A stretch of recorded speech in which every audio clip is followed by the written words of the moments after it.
we're trying to figure out now what is Mark's strategy to address, and will these matters be addressed?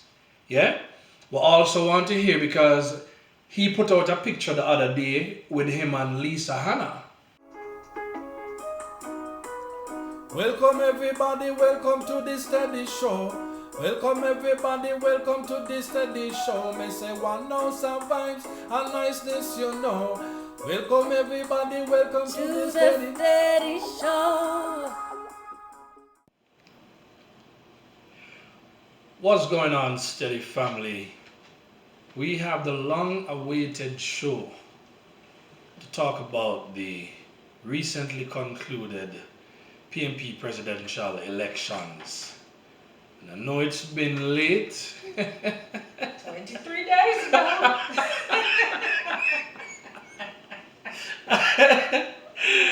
Yeah, man, to rub that in a steady voice. The evening of the day of November 7. What go on, steady voice? Well, the results came in. Mark Golding won the presidency of the People's National Party with 1,740 votes. And Lisa Hanna was defeated. She got 1,444 votes, a total of 3,350 delegates voted. Which was 96% of the delegates. 96% of the delegates voted. So with that said, congratulations. Congratulations, Mark Golding on attaining the top post of the PNP, becoming the 6th president. I mean, I tell you, social media, it got a buzz from the announcement that Mark Golding had defeated Lisa Hanna. Mark defeat Lisa. Steady voice. Yeah. And me alone did surprise. Well, I was not. Well, I know a lot of people were surprised. Not just PNP supporters, not just Lisa supporters, but folks from the other side. And there was also, talk about the fact, say, yes man, we're glad to say Golding win. So Andrew Holness can beat the PNP again and so on. So but coming out of this election, there has been some really serious allegations. Very serious. Yeah man, I've heard voice notes, I've seen letters, even letters asking Mark Golding to step down from the presidency. Yeah? Allegations of reports being sent to the National Executive Council simply because many persons believe that, the results of the election, as Trump would say, it was rigged. It was a rigged election. Yeah, I believe that it was rigged. And it's not in the sense that we had any problems with ballots not being counted and poll watchers not being allowed to see what was going on. Yeah. One of the common things we heard, and this is what we hear every election. What one of them thing there? Steady voice. Vote buying is one, and we're not saying that this is what resulted in Mark Golding's win. Because we can't prove it. No, but we don't know it to be true. So, but we know that there is evidence of it, and this is one of the things I was saying. If this is a widespread issue, Jamaicans know this to be true. We have accepted it even. It's not a matter of tolerating it, Yeah. It's a matter of even going as far as accepting it to be a norm in our political system, especially where votes and democracy is concerned. Yeah.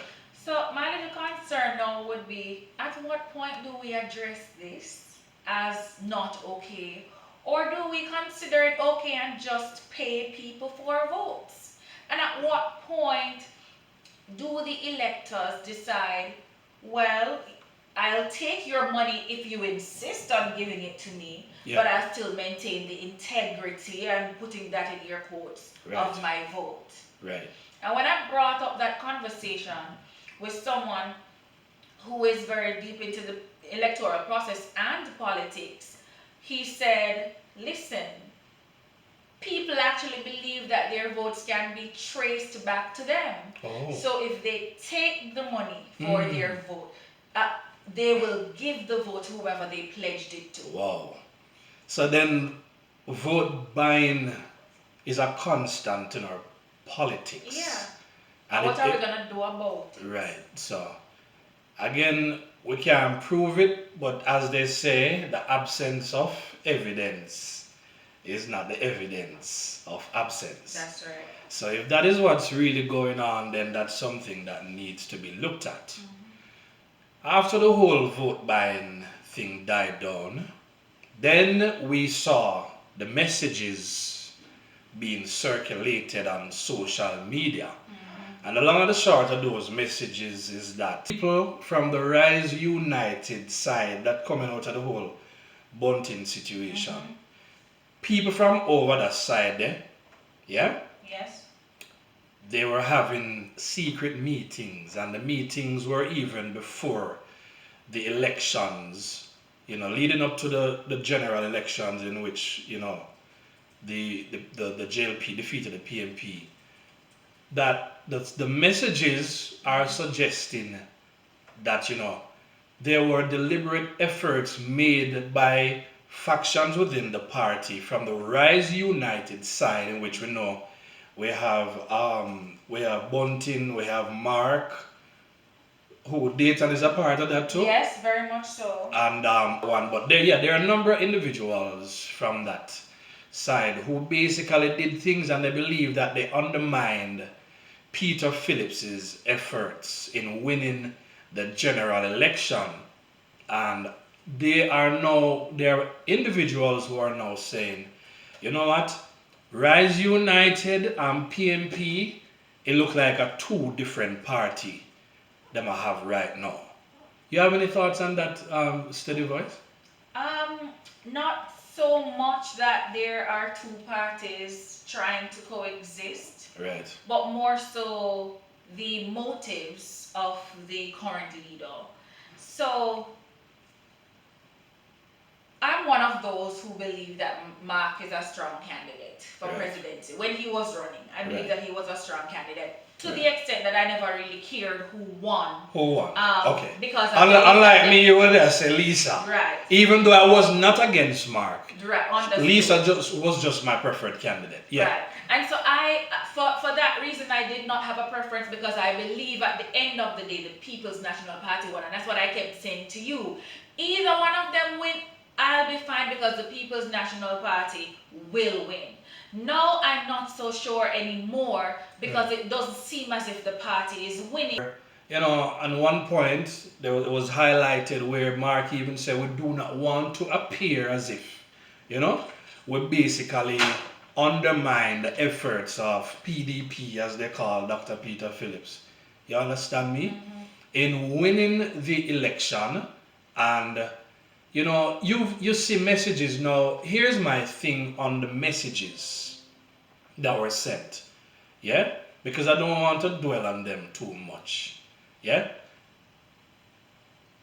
So enough messages circulate right now. Mm-hmm. And one of the things we've seen subsequent to that is one where apparently people are creating groups right now, and they're saying that, a conversation with Philip Paulwell and emerged, but apparently it was found out to be... Philip Powell made a statement on that. So the message was claiming... Even better, yeah. Right. So, and that is where I'm going to continue to have a problem with that one, with the other WhatsApp messages not being addressed. So here we go. The message about Philip Powell was basically saying that he wanted to oust Mark from the presidency. Right. He came out and he flat out said, foolishness, not so. So not he true. Addressed the allegations. Yes. So here's my issue now with Mark, right? Mm-hmm. I know Mark said, I mean, when he went and see him, he touts himself as him not no issue with nobody. Right. You understand what I say? But these messages have been circulated. At the end of the day, what we're really interested in, we want good governance. We need it from the current administration, and we need an opposition that is strong and that will hold the government accountable to ensure that certain things are taken care of. So that is the biggest issue. You understand me? Now, unlike Paul Well, who made a statement, we don't know if the allegations are true or not, but he made a statement. We're trying to figure out now what is Mark's strategy to address, and will these matters be addressed? Yeah? We also want to hear, because he put out a picture the other day with him and Lisa Hanna to say that they will always work together, blah, de, blah, de, blah. But then I've seen where people come and them debunk what the frontier was trying to put up, to say that this is a picture that was taken way before this event. Now, since the general election, or since the presidential election, right, we know that Lisa has resigned her position as what? The general Treasurer. As a treasurer. She's resigned her position as a treasurer. We haven't heard much from Lisa. She was not a part of the group that was there when Mark was being sworn in, yet we are hearing, you understand me, that there is unity. So at this point, let's just make it abundantly clear, right? The messages that were sent, it shows a Mark. It would appear as if Mark has some snake behavior go on about him. And you know, Jamaica people, them stay already. You know, we can't take people who will tell us to our face, because the whole are we talented in speaking up for ourselves. Yeah? So we can tell people, but one thing enough Jamaicans can deal with, and me are one of them personally, is when I like the two-face kind of situation. And I would say from the messages I've seen, it would appear as if the PNP now has become more leadership centric than people centric. So I'm seeing on one side where, them go and they get sworn in and they put out a statement to say, because of the whole pandemic situation, you understand me, they had low representation, and we can understand. But Jamaicans stay already, and everybody necessarily believe that that was the chief reason. It's just that them say people from the Rise United, and now that Golden is forming his team, the question I'm asking is, where will Lisa Hanna fall? You understand me? What happens now with Lisa's side of the whole situation? What you say about that? May I think in the right direction or what? I think so. I like the fact that you said Lisa's side, because we've always been talking about factions in the PNP and the disunity. And right. One of the problems, or the major problem I'm having right now with Mark Golding as president, is always saying, yes, I'm willing to work with you, I'm willing to work with you, I'm willing to work with you. And then something else happens to oppose. Feel that as a leader, you should have really exercised more wisdom. If you really understand what is going on the ground, and if you know how, because when it comes to politics, we have no feelings. Right. Feelings is a part of politics. So at least be sensitive to people. Right now, enough people just never want to hear about the whole bunting situation. So I think him should have done it. I think I never like that. I never like that at all. Yeah, and you know what? One thing you cannot say he's guilty of is disloyalty. Disloyalty? Yeah, you can't say Mark Golding is guilty of that, but it's the kind of loyalty that he has that has now become a problem. So in the interviews, in his Mm-mm. campaign, I would disagree. When you said disloyalty, let me make my point where I feel like this whole disloyalty issue is too much of a big issue right now within the PNP, right? If so, Peter Phillips came out the other day and he said as much that it was ill-advised to have gone up against Portia Simpson Miller, and I don't believe that it was just ill-advised to go up against her. I feel that if they were one party and they feel that some things were lacking, then I believe it's a conversation that could have been had, but they came out and they attacked her. So what happened now? Peter Phillips, he lost in that one. You understand me? Mama P eventually stepped away. Peter Phillips is now on the front. And then what happened? Bunting now comes and he challenges Peter Phillips. And that was also done in a distasteful manner. You understand what I say? So, and apparently the perception is, and people have their rightful they have the right to believe what they want to believe coming out of that, but they believe that because Bunting never defeat Peter Phillips, then you understand me, that Mark and Golding, they work that Bunting and Golding along with their team, they work together, and of course we saw the messages. So we're really talking about a level of betrayal, because while we cannot say Mark necessarily came out and explicitly said certain things, Mark was privy to what was going on inside the groups, as he was a part of the groups. He was there in the middle of the discussion. So what we're seeing right now is a whole situation where people feel like it's a snake thing he's dealing with. No, in every political party, I believe you can have your issues, or you can have your fallouts, and people will make their missteps, right?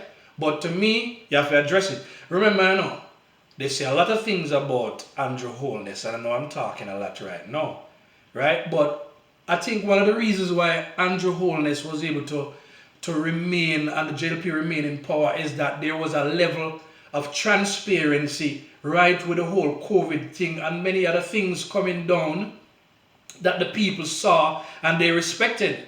You understand me? Now, in the previous video with Mark, and even Mark versus Lisa, I already highlighted my concerns and even my personal bias. You understand me? But my personal bias is of little or no consequence to any kind of outcome. So I'm saying that if these issues continue to loom 3 weeks after moving forward and with local government election coming up, it is incumbent, I'll say pronounce because you're better in English now, right? It is incumbent upon Golden to address these issues, deal with Lisa people them, you understand me, try to get the delegates together, try to meet with both sides. In fact, Lisa is still popular and hold all of power. Because right now, Lisa's silence is perhaps saying more than her words. So these issues will need to show real loyalty to the party and to Lisa and the others. I will need to see Mark Golden step up to the plate and address these allegations. What do you think? yeah, I think they need to be addressed, and I think that his words and his actions, they need to align with each other a little better. Throughout his campaign, he said, and I don't even want to go back through all of this. Okay, throughout yeah. his campaign, he said, "I was not put here as a proxy, Right. as Bunting's proxy." Right. And then the message is leaked. Throughout his campaign, he said, I don't have any plans for Bunting. But the day after he was elected, he said, "We've been through a lot, and I look forward to working with you." There's nothing wrong with making that statement, but why then? Why in that moment? Here's what we're basically saying, right? If we have a good PNP, a united PNP, a PNP that has the love, and a PNP that is structured and that focus on youth and address the issues of the day, then let PNP lead the country. You know me, stay ready. I am for the party and I'm for the best interest of Jamaica. You understand me? However, if JLP is doing it better, you understand me? Then the JLP must lead before the JLP must lead until the PNP can do a better job. What you say about that? Because we know. What you say about that? That is what I thought you were going to say. Even with a united People's National Party, it would be difficult to defeat the current Jamaica Labour Party. Now, one thing we can say is that based on Mark's history, yeah, his education, his history, his success in the private sector, he definitely has skills. You understand me? That can definitely push the party forward and be a very, very good challenge to Andrew Holness. But what it will take to win the election is a united PNP where all the leaders come together, they talk and they drink tea. And one of the reasons why I'm gonna call names or come up with all kind of slides and so on is because after family sit down and talk over their issues, they find a way to move forward. And sometimes it's better not to really have all the messages and what was said and the voice notes circulating when people are trying to heal wounds. But one thing we can say is that there are a lot of deep wounds right now within the PNP, and since Mark has emerged the winner, we'll see if he can heal these wounds, bring back the love, and unite the party. We don't know what the future is going to hold based on all these developments, but what we really want to know at this point, since Mark has emerged the winner, is can Mark Golden defeat Andrew Holness? All we say is congrats again, Mark, but do the right thing.